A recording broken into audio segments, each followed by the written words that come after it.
welcome to a new recipe video. This week we are making cake. This is not just any cake, this is pink grapefruit, rosemary and olive oil cake, and it is completely delicious. I'm obsessed with it at the minute. Everyone that's tried it so far has been so surprised that it doesn't contain gluten or flour. Instead I'm using ground almonds, which just gives it such a light, fluffy, not at all dense texture, and then combined with the olive oil as a base, it just makes it so moist and melt in your mouth, and then obviously the grapefruit just gives it a real zing. It makes it zesty and fresh and light, which is perfect as we're coming into Easter.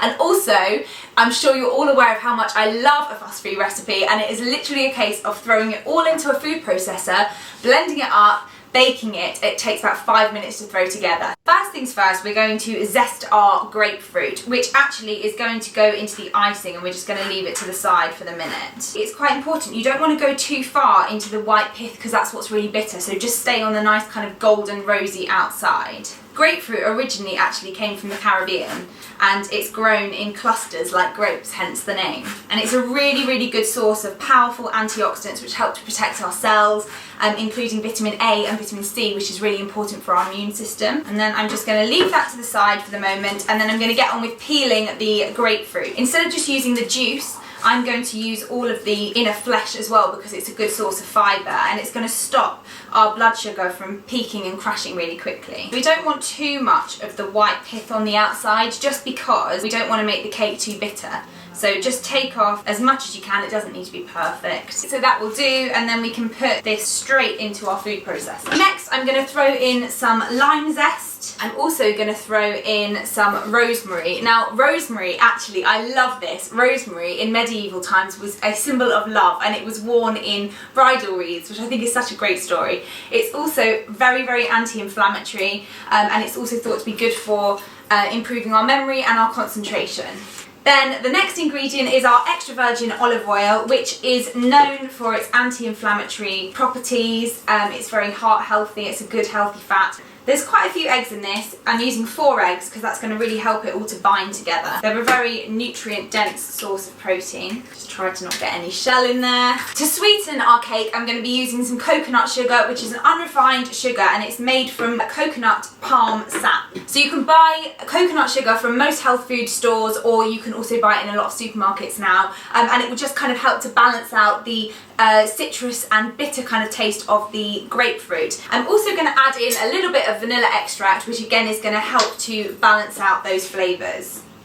Okay, so I'm just going to blend this together so it's really smooth, break down all the grapefruit and combine it with all the sugar and the eggs. Okay.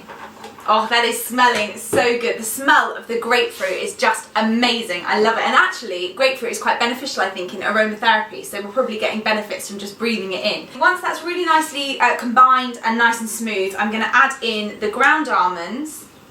Then I'm going to add in some baking powder. Baking powder is going to help this cake to rise, to put some air into it so that it's nice and light. And I'm also going to add some salt. Salt actually goes really well with grapefruit because it brings out the sweetness, because it diminishes our tongue's ability to taste the bitterness of the grapefruit. So adding it in with your grapefruit is a really nice thing to do. It will balance out those flavours. And then we're just going to process it again until it's nice and combined. Lovely. So it's all done and it's ready to go into our tin. So I've lined a loaf tin here, and then we're going to pour in our mixture. It's quite runny, but it will firm up in the oven. So that's ready to go into the oven now on gas mark 4 for about an hour, but depending on your oven, I would be checking it after about 50 minutes. And then when you put a knife into it, you just want to make sure that it comes out relatively clean. It doesn't matter if there's a few crumbs because it is quite a moist cake. So it's out of the oven. I let it cool for about 15 minutes in its tin, and then I moved it to a wire rack to cool completely. And now I'm just going to make a very quick icing. So I'm going to be using coconut yogurt as the base, which is going to keep it in line with our light, lovely, zesty cake, but also it's going to make it taste a bit indulgent as well. And then I'm going to add in some of the grapefruit zest that we saved from earlier and some maple syrup to sweeten it. I'm just going to add in about a teaspoon of the grapefruit zest because I'm going to leave some for the top of the cake, and then I'm going to add in the maple syrup and just mix it all together.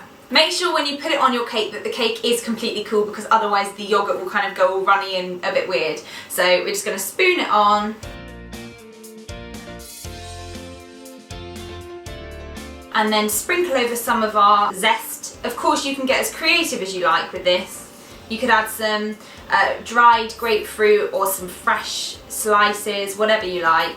I'm just going to add a little bit of zest. So that's it. It's super simple and delicious. It is the easiest cake to make. It's one of those cakes that just feels really light and vibrant and makes you feel energized when you're eating it. And I think it would just be perfect on an Easter brunch table. So I hope you enjoy it.